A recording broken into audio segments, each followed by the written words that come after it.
자, 오늘도 저희와 함께 예배드리는 여러분들, 그리고 유튜브를 통해서 이 말씀을 접하며 예배드리는 여러분들에게 하나님의 말씀의 크신 은혜가 임하시기를 축복합니다.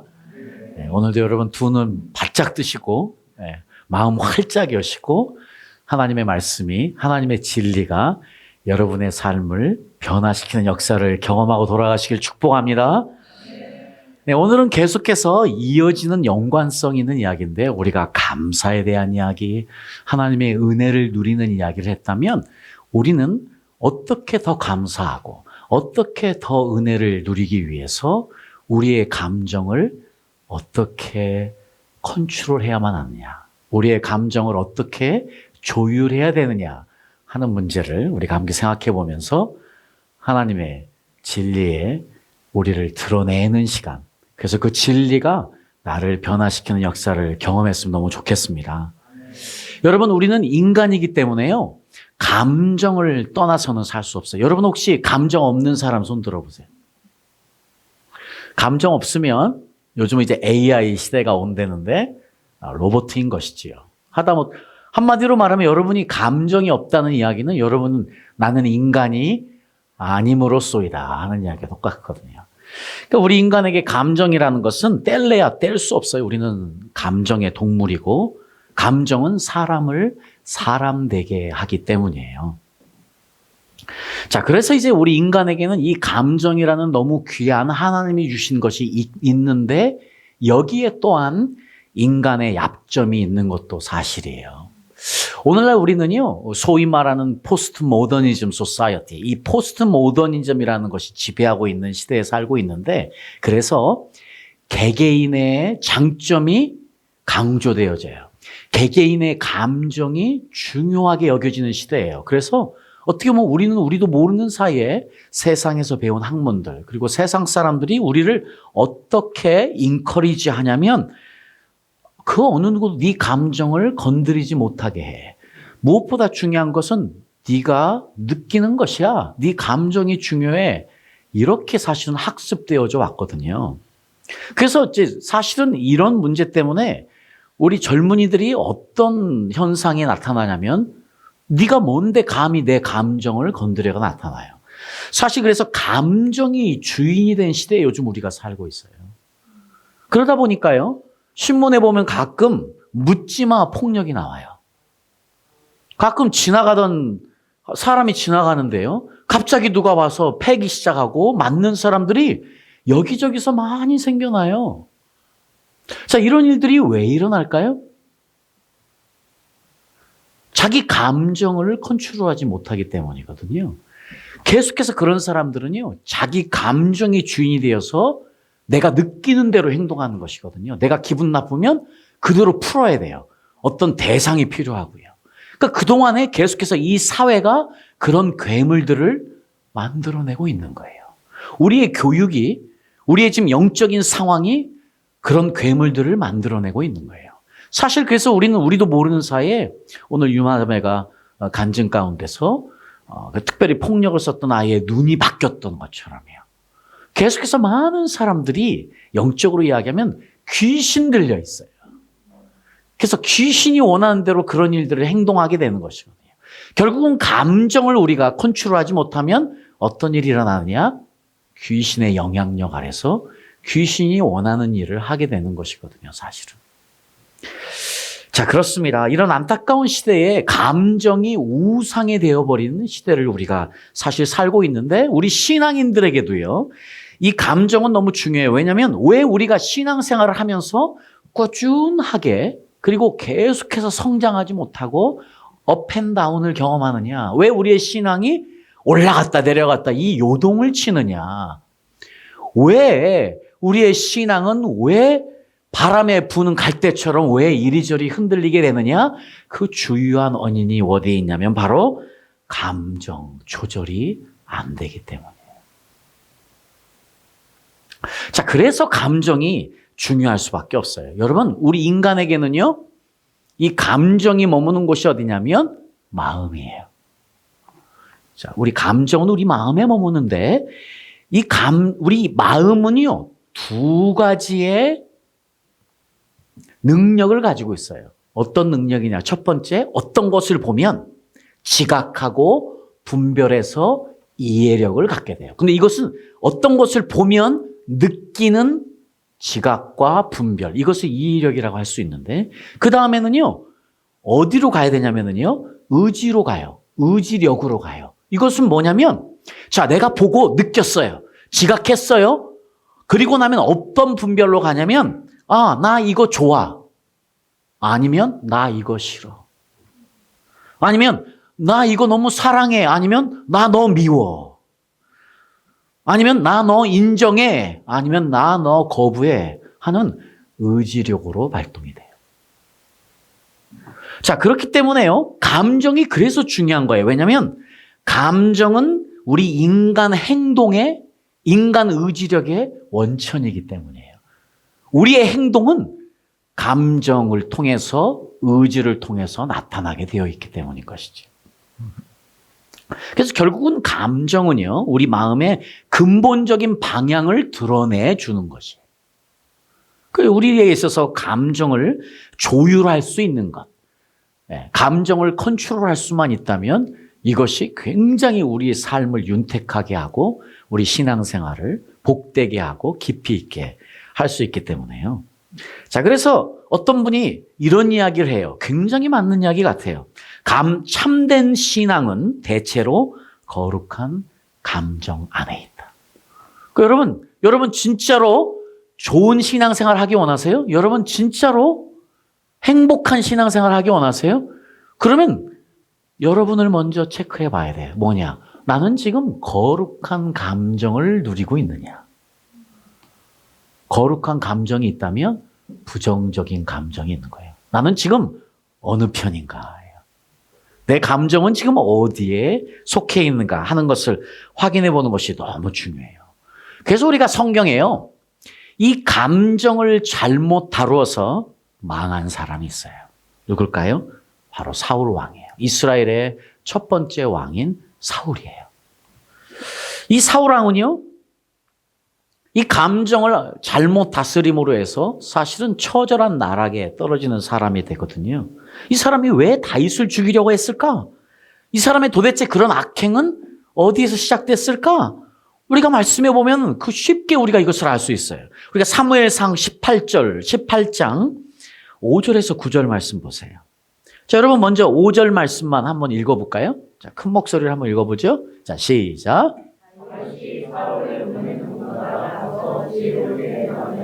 사울이 그로 군대의 장을 삼았더니 온 백성이 합당히 여겼고 사울의 신하들도 합당히 여겼다. 네, 그렇습니다. 지금요, 사울 왕이 골리앗을 물리친 이 다윗을 군대 장관으로 삼아서 승승장구를 하는 거예요. 블레셋과 싸워서. 자, 여기까지는 좋았어요. 그런데 우리가 7절을 볼까요? 이 일들이 백성들에게 일어나는 거예요. 7절 말씀 읽죠? 시작.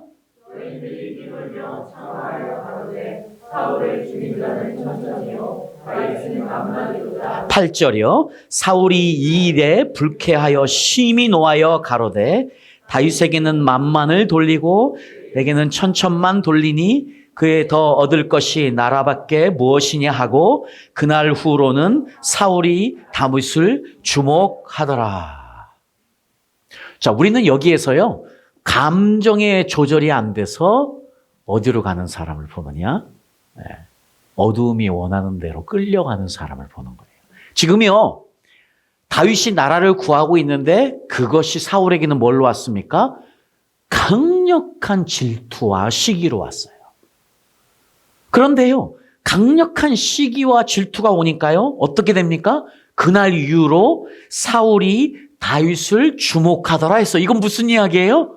그 시기와 질투가 계속해서 사울에게 머물렀다는 거예요. 여러분, 감정은 너무 자연스러운 거예요. 여러분, 시기와 질투도요, 자연스러운 거예요. 여러분, 만약에 시기하고 질투하지 않다면 여러분 성인이지요. 여러분 성자인 거예요. 성자 제 눈에 보기엔 아무도 없는데, 뭐 저를 포함해서. 우리는 다 한갓 죄인들이니까 그럴 수 없는 거예요. 그 문제는 뭐예요? 우리도 여전히 시기하고 질투해요. 문제는 뭐예요? 사울처럼 주목하면 안 돼요. 사울처럼 그것을 붙잡으면 안 돼요. 사울처럼 그 시기와 질투가 우리에게 계속 머물러 있게 하면 안 되는데, 문제는 그놈이 맨날 보여. 죄송합니다. 제가 그 분도 맨날 보여. 보일 때마다 감정이 솟아나요. 지금 우리 이 땅에서의 싸움은요, 사울과 같은 싸움이에요. 이런 감정들이, 부정적인 감정들이 지금 오늘 사울처럼 시기와 질투가 계속해서 온다. 부정적인 감정들이 온다. 그런데 내가 그걸 붙잡는다. 그 사람을 계속 본다. 그러면 이제 사울 꼴이 나는 거예요.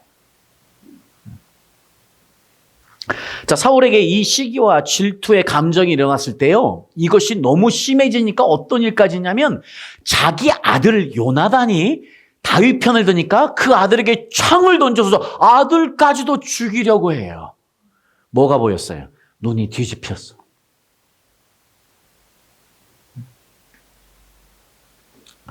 자, 그래서 사울은요, 이 감정에 이끌려 살아가는 것이 얼마나 인간을 황폐하게 하는지 보여주는 가장 좋은 예예요.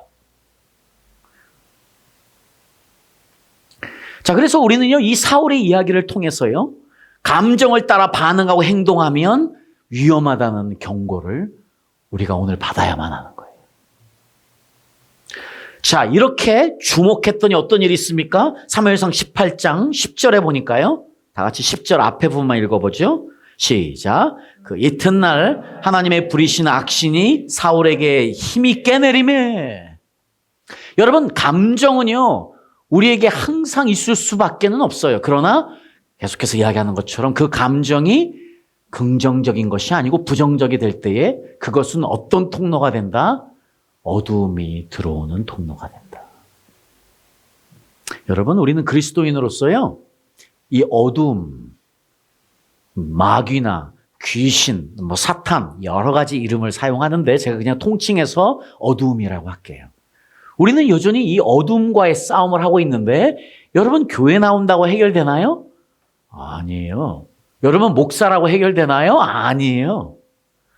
왜냐하면 우리 인간이 이 감정을 떠나서 살 수 없는 것처럼요, 결국은 이 감정 컨트롤, 어떤 감정을 내가 허용하느냐가 내가 어두움에 있느냐, 빛에 있느냐의 싸움이 되는 거예요. 지금 이 분노 조절 장애자가 된 사울, 즉각적으로 무엇을 경험합니까? 악신이 임하는 거예요. 그래서 저희들이 이 예배를 위해서 기도해야만 되는 거예요. 왜냐? 우리는 여전히 감정에 지배당해요. 나쁜 감정에 자주 지배당해요. 그래서 이 시간에 모여서 함께 예배드리는 이것이 왜 중요하냐면 그것들이 해결되고 돌아가야 되는 거예요. 그것이 자유예요. 그것이 포로된 자에게 자유를, 눈먼 자에게 자유를, 이것이 주님이 오신 이유예요. 그러니까 우리가 모여서 그것을 경험하는 것이 예배가 되어야만 되는 것이고, 그래서 주일날도 모여야 되고, 그래서 수요일날도 모여야 되고, 그래서 금요일날도 모여야 되고, 그래서 우리는 완전한 자유 가운데 살아야만 되는 것. 그것이 믿음 생활인 거예요. 자, 감정 자체는 하나님이 주신 선물이기 때문에요, 문제는 감정을 느끼는 것은 아무 문제가 아니에요. 그런데 그 감정을 어떻게 표현해내느냐, 이게 문제예요.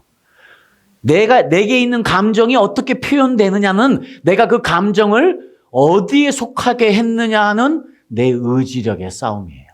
여러분, 우리에겐 주님의 은혜가 너무 필요합니다. 우리가 주님의 은혜 아니면 때로는 우리가 우리 감정을 조절할 수 없을 정도까지 우리를 내놓을 때가 너무 많아요. 그런데 그럼에도 불구하고 우리는 우리의 의지를 발동해야만 돼. 어떤 거에 있어서? 감정 싸움에 있어서는. 절대로 부정적인 감정이 나를 지배하지 못하도록 나를 주님 앞에 끌고 가는 것만큼은 내가 해야 돼요. 그러면서 주님의 은혜를 구해야 되는 거예요. 주여, 나 시기 질투, 주여, 나 미워하고 싶지 않은데 끊임없이 나에게 오는 이거 아시잖아요. 주님, 나를 불쌍히 여겨주세요. 그래서 주님의 은혜를 경험해야 되는 것이거든요. 그러니까 문제는 감정 그 자체가 아니고 이 감정을 어떻게 표현하느냐, 한마디로 말하면 그 감정을 어떻게 내 삶에 적용하느냐의 문제인 거예요. 자, 그래서요, 저희들이 이제 우리 삶에서 무엇에 집중할 것인가 하는 거예요. 거룩한 감정이냐, 부정적인 감정이냐. 자, 성경은요, 우리에게 거룩한 감정은 사랑이래요. 기쁨이래요. 평안이래요. 여러분, 아무것도 아닌 것 같지만 저희가 주일날 모일 때마다 껴안고 Peace be with you. 축복합니다 할 때 우리가 경험해야 되는 게 뭐예요? 사랑, 그리고 평안이. 이것이 모이는 힘이에요. 모였을 때 우리는 이것을 충만하게 경험하고 가야 일주일을 살아낼 힘이 되는 것이고, 어떤 사람에게는 몇 시간 가지 않을 수도 있어요. 이 시간 예배 끝나고 나가자마자 여러분의 핸드폰을 켜고 유튜브를 보기 시작하면 즉각적으로 그것이 사라질 수도 있어요. 그러나 우리가 이것을 지키기를 원하고 우리가 이 감정이 우리를 다스리도록 하게 된다면 우리 안에 일주일 내내 거룩한 감정이 나를 지배하도록 그렇게 만드는 것. 이것은 우리에게 너무 중요한 것이지요. 여러분, 지금 여러분들은 부정적인 감정이 앞서고 있습니까? 미움이 앞서요? 분노가 앞서요? 질투가 앞서요? 슬픔이 앞서요? 불안이 앞서요? 두려움이 앞섭니까? 외로움? 절망? 우울? 어떤 감정이 지금 여러분을 지배하고 있습니까? 여러분 지금 어떤 감정에 집중하고 있습니까?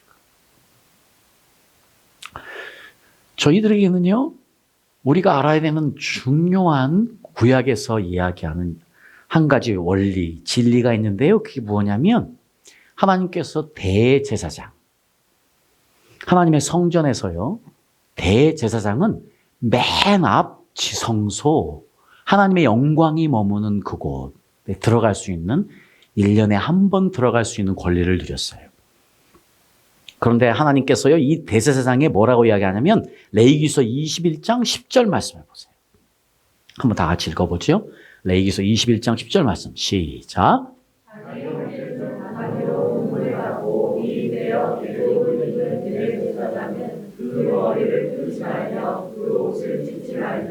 지금 이 이야기는 뭐냐면요, 너 대제사장들아, 너희는 절대 뭐 하지 말라고요? 너의 감정을 드러내지 말아요. 지금 머리를 푸는 것, 그것은 내가 슬플 때 하는 표현이에요, 이스라엘 백성들에게. 지금 옷을 찢는 것, 그것은 내 분노를 표현하는 거예요. 내 아픔을 표현하는 거예요. 그런데 대제사장들에게 하나님께서 뭐라고 말씀했냐? 너는 절대 너의 감정을 표현하지 마라 하고 똑같아요. 여기서 끝나지 않아요. 레위기서 10장 1절에서 4절 한번 또 읽어보지요. 시작. 모세가 아론과 그 아들 엘라살과 이다말에게 이르되 너희는 머리를 풀거나 옷을 찢지 말아서 너희 죽음을 면하고. 지금 여기서는요, 아론과 실제로 하나님의 그 중요한 성막에서의 일을 담당했던 아론과 그 아들들에게도 너의 감정을 표현하지 마라. 여기서 끝나지 않아요. 성막에는요, 또 나중에 지어진 성전에는요, 수많은 예배를 돕는 제사장들이 있었어요. 이 제사장들에게도 하나님께서 출애굽기 28장 32절 다 같이 읽어보죠. 시작. 두 어깨 사이에 머리 들어갈 구멍을 내고 그 주위에 갑옷깃같이 깃을 짜서 찢어지지 않게 하라. 자, 이스라엘 백성들에게는 자기들이 입는 옷, 이것을 찢는 행위는요, 내 아픔을 표현하는 것이고 내 분노를 표현하는 것인데, 지금 제사장들 너희의 옷은 절대 찢어지면 안 돼. 그렇기 때문에 너희 옷에 갑옷을 입혀, 겉옷을 입혀서 찢어짐을 방지하라 하는 이야기는 무슨 이야기예요? 제사장들아, 너희도 너희의 감정을 표현하면 안 돼.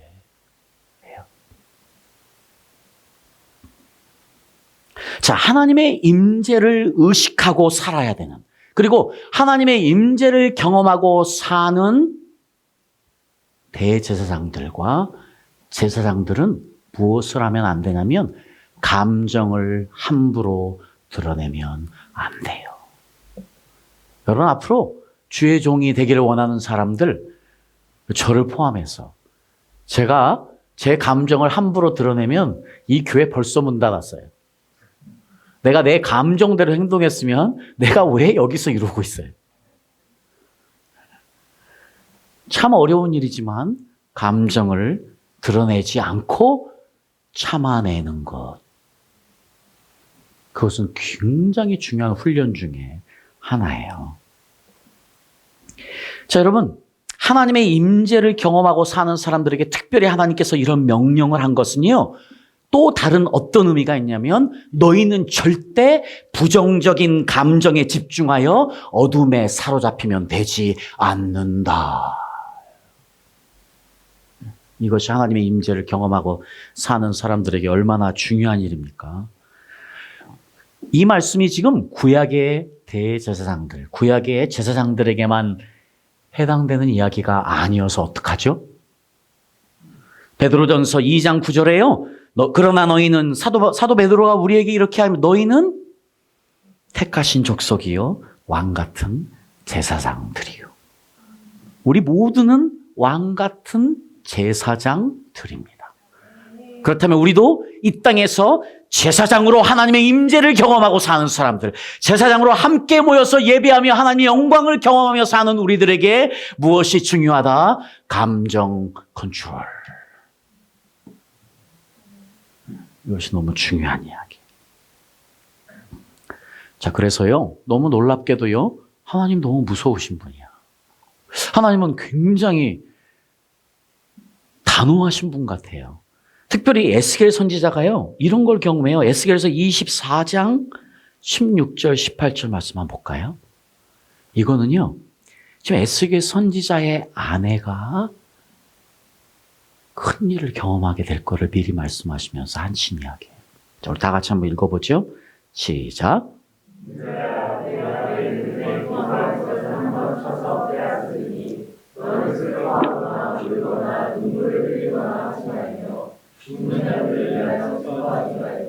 조용히 간식하며 손으로 머리를 숙이고 발에 실을 씻고 입술을 가리지 말고 사람이 피탄 곳에서 먹는 음식물을 먹지 말라 하십니다. 내가 아침에 백성에게 말하였더니 저녁에 내 아내가 주었으므로 아침에 내가 받은 명령대로 해라. 주여, 지금 하나님께서요, 에스겔 선지자를 통해서 지금 바벨론에 이거되어진 지금 그 하나님 유다 백성들에게 말씀을 전파하는 선지자로 에스겔을 세우셨는데 그 전에 지금 무엇을 경험케 하시냐면 아내를 죽이세요. 지금요, 언약 백성, 언약을 파괴한 하나님께 불순종한 유다가 경험하는 이 엄청난 심판, 이것에 비하면 에스겔 선지자가 하나님께 네 아내 죽는 것 아무것도 아니야. 너는 울지 마라. 지금이요, 하나님께서 너는 슬퍼하거나 울거나 눈물 흘리지 마. 너는 그 감정을 컨트롤해. 왜냐하면 너는 지금 유다 백성들, 불순종한 유다 백성들에게 내 심판을 이야기해야 되니까. 네 아내의 죽음으로 울거나 슬퍼하거나 표현조차도 하지 마라.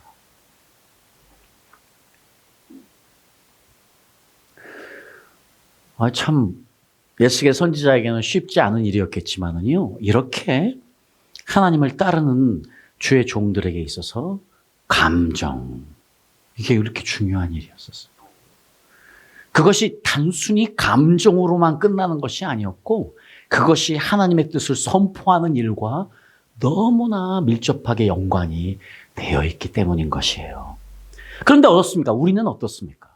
우리는요, 이 땅에 살아갈 때요, 우리들은 무엇을 갖는 줄 아세요?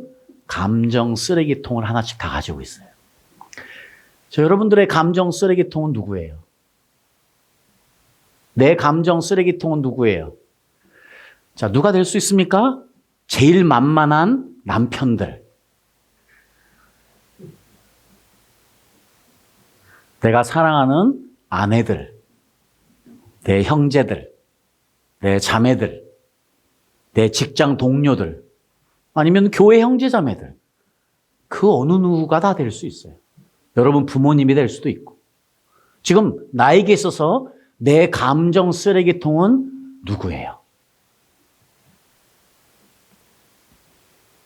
다들 아무도 고백들을 안 하는 거는 다 하나씩 가지고 있다는 이야기로 들리는데, 자, 그렇습니다. 우리는요, 이 땅에 살면서 이 감정이 제대로 컨트롤되지 않으니까 어떤 일을 하냐면 감정 쓰레기통을 하나씩 만들어 놔요.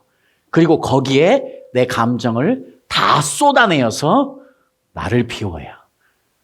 그래서 내가 편해지도록. 자, 우리에게는 항상 이렇게 내 감정을 쏟아낼 편한 대상이 필요해요. 자, 그것이 내 사랑하는 가족이나 그 어느 누가 다 될 수 있는 것이지요. 자, 그런데요, 오늘 주님은요, 우리에게 마치 이 이야기를 하시는 것 같아요. 지금요, 하나님께서 지금 에스겔에게, 지금 하나님께서 대제사장들에게, 제사장들에게 너의 감정을 드러내지 마라 하시고만 끝난 게 아니에요.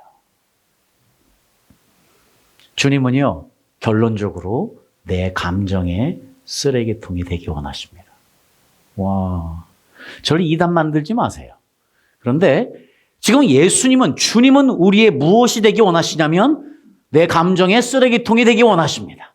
여러분, 오늘부터 절대로 여러분 남편을 여러분의 감정의 쓰레기통으로 만들면 안 돼요. 여러분의 아내를 감정의 쓰레기통으로, 내 자녀들을, 내 부모를, 내 직장 동료들을, 내 형제 자매들을 감정 쓰레기통으로 만들면 주님을 너무 슬프게 하는 일이에요. 우리 주님은 기꺼이 우리의 감정 쓰레기통이 되기를 원하시는 분임을 믿습니다. 우리는 이것을요, 누구를 통해서 할 수 있냐면 우리가 너무 잘 알고 있는 다윗 왕을 통해서 할 수 있어요. 다윗 왕을 보면은요, 다윗 왕의 감정 표현 방법이 너무 분명하게 시편 109편에 나오는데, 시편 119편을 우리가 한번 볼까요? 시편 119편. 시편 119편에 보니까요, 다윗이 지금 너무 열받았어요. 열받은 게 진짜로 열받았어요. 내가 다윗을 천국에서 만나면 얼마나 열받았는지 한번 물어볼게요. 자, 그러니까 그 감정을 지금 하나님께 쏟아내고 있는 거예요. 어떻게 쏟아내느냐? 다 같이 읽어보죠. 시작.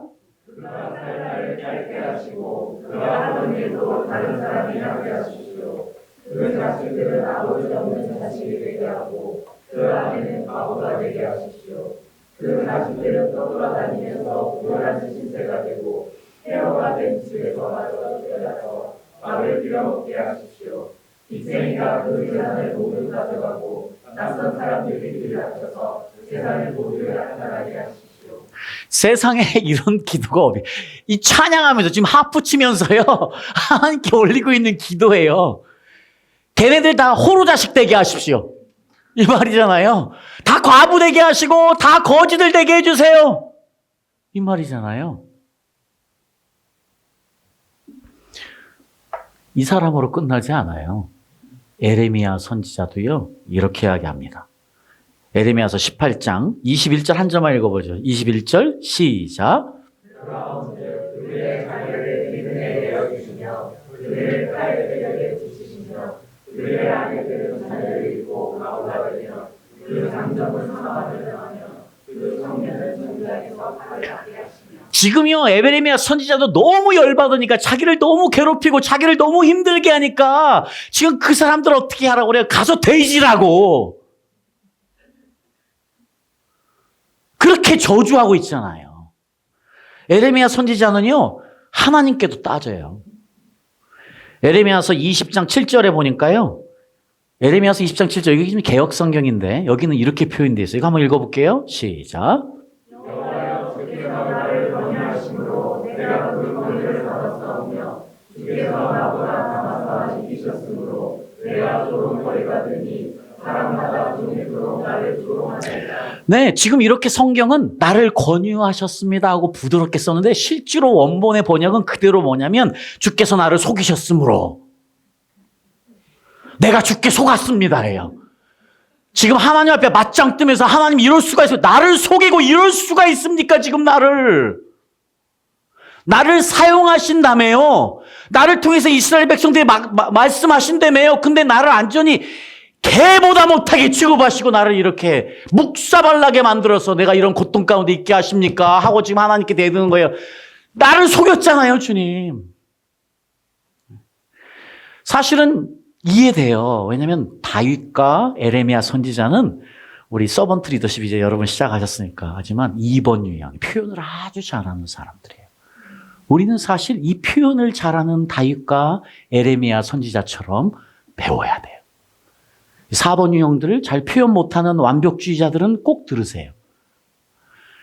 다윗처럼 에레미야처럼 여러분의 감정을 드러낼 줄 알아야 여러분 우울증 안 걸려요. 3번 유형들, 나 착한 사람들, 여기도 여러 명 앉아 계시는데 여러분들 감정은 내 속에 쌓아놓는 게 아니에요. 내 감정들은 풀어내야 돼요. 누구에게? 남편에게, 아내에게, 자식들에게, 이웃들에게, 직장 동료들에게? 아니에요. 누구에게? 오직 하나님께로만. 오직 우리 주님께로만. 네. 자, 주님은 우리의 모든 것을 다 받을 준비가 되신 분이지요. 우리 감정 표현은 주님께 해야만 합니다. 자, 이 일을요, 다윗이 너무 잘했어요. 그래서 다윗이 진짜로 이렇게 기도했지만 다윗이 진짜로 자기를 괴롭히는 사람들 다 가서 복수하고 자기를 괴롭히는 사람들 다 찾아내고 죽여버리고 그랬을까요? 아니에요.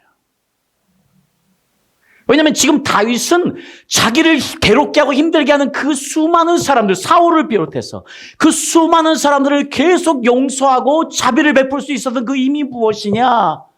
그 감정을 사람에게 풀지 않았어요. 그 감정을 하나님께 계속 드림으로 감정을 컨트롤했어요. 그리고 승리한 사람이 된 거예요. 예수님도 사실 마찬가지였어요. 예수님이 우리 겟세마네 기도 우리 너무 잘 알고 있잖아요. 예수님께서 그때 너무 힘드셨어요. 그래서 제자들을 일부러 데리고 가신 거예요. 근데 이것들이 자네. 자고 있네. 예수님은 지금 죽게 생겼는데, 예수님은 지금 너무 괴로운데, 그 십자가의 고통, 그 너무나 힘든 것을 아시고 너무 힘들어서 몇 명을 데리고 갔는데, 이것들이 자고 있네. 그런데 예수님께서요, 몹시 괴로워했다고 37절에, 마태복음 26장 37절에 예수님이 몹시 괴로워했습니다. 그러면서 지금 내 마음이 너무나 괴로워 죽을 지경이다 하고 지금 제자들에게 이야기하면서 함께 기도하기를 요청할 정도로 예수님이 괴로워했어요. 힘들어했어요.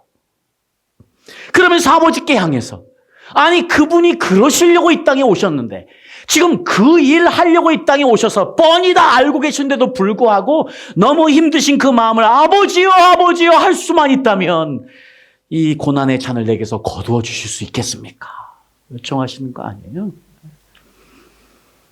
자, 그럴 때 하나님의 은혜가 다시 임하면서 아버지의 뜻대로 마옵시고 내 뜻대로 마옵시고 아버지의 뜻대로 하십시오 하고 예수님께서 기도하시는 우리 기도의 장면 너무 잘 알잖아요. 예수님도 당신의 감정을 다 표현해내세요. 그러니 여러분 지금 어느 누구가 하나님 앞에 나와서 자기를 감추고 있어요. 어느 누구가 대먹지 않게 자기의 감정을 드러내지 않고 우리의 살아계신 하나님 앞에서 거짓된 행동을 하냐고요. 거짓된 기도를 하냐고요. 우리가 하나님 앞에 나와서 할 수 있는 일은 무엇이에요? 우리의 감정을 쏟아내는 거예요. 내 모든 감정을 다 드러내는 거예요. 나를 발가벗기우고 그분 앞에 나오는 거예요. 그래야 우리가 그분의 은혜를 경험할 수 있으니까요. 이것이 주님이 우리 한 사람 한 사람에게 원하시는 일임을 믿습니다. 주님은 우리가 정직하지 못할 때 가장 슬퍼하심을 믿어야 됩니다. 주님은 우리가 정직하지 못할 때 가장 슬퍼하십니다. 우리가 정직하게 그분 앞에 나올 때 그분은 너무 기뻐하시며 우리의 고통, 우리의 아픔을 다 함께 껴안고 가기를 원하시는 거죠. 이것이 우리가 필요한 훈련들이에요. 자, 앞으로 우리는 절대로 감정의 쓰레기통을 주위 사람들에게 만들면 안 돼요. 여러분, 계속해서 여러분 주위의 사람들이 여러분의 감정의 쓰레기통이 됐다면 죄송합니다. 여러분 나중에 다 심판받습니다.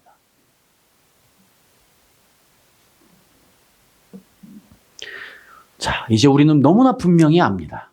내 감정의 쓰레기통은 우리 주님이시다.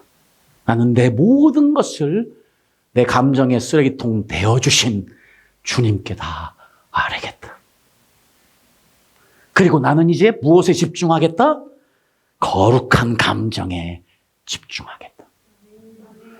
자, 그래서 이제 우리는 무엇을 택할까? 무슨 감정에 집중할까? 너무 당연한 거예요. 우리는 사랑, 기쁨, 평안, 이 거룩한 감정에 집중하고 살아야만 돼. 이것에 집중하고 사는 것만으로도 바쁘게 사는 우리가 돼야만 될 줄 믿습니다.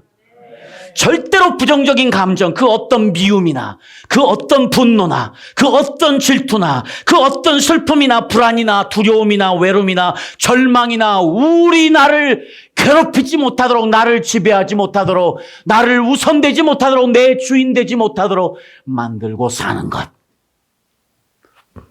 그것이 우리가 이 땅에서 끝까지 싸워야 될 싸움임을 믿습니다. 여러분, 그래서요, 우리가 주님을 사랑하게 되면 우리는 너무 당연하게 하나님이 사랑하시는 것을 사랑할 수밖에 없어요. 우리가 주님을 정말 사랑하면 하나님이 미워하는 것을 미워할 수밖에 없어요. 여러분, 부정적인 감정들은 하나님이 미워하는 것들이에요. 어느 편에 서시겠습니까? 거룩한 감정으로 여러분의 인생을 살아가시겠습니까? 아니면 부정적인 감정이 여러분을 다스리게 해서 여러분의 삶뿐만 아니고 주위 사람들까지 고통을 주며 사시겠습니까? 이 선택은 여러분에게 있습니다. 우리는 오늘 압니다. 다윗처럼, 예레미야 선지자처럼 우리의 모든 감정을 그분 앞에 정직하게 내려놓고 승리하는 저와 여러분 될 수 있기를 예수님의 이름으로 축복합니다.